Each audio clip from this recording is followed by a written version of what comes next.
An American scholar says academic exchange between the United States and China has brought benefits to both sides and needs to continue in the future.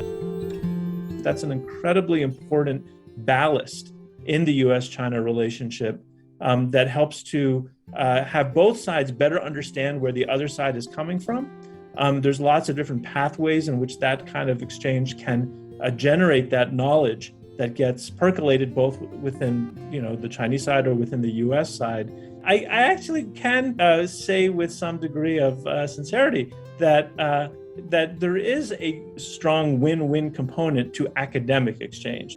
A fraught relationship between the US and China, along with the COVID-19 pandemic, has posed challenges to academic exchange and cooperation between the two sides over the past few years.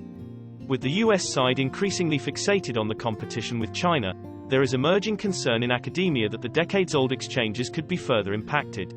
I'm very keen that we continue to find ways to have the robust and productive academic dialogues that we have had and enjoyed for much of the last 40 years.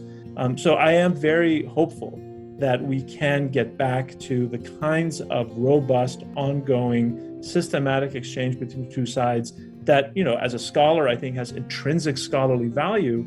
But beyond that, I think is incredibly important in a large instrumental way for the stability and health of the U.S.-China relationship.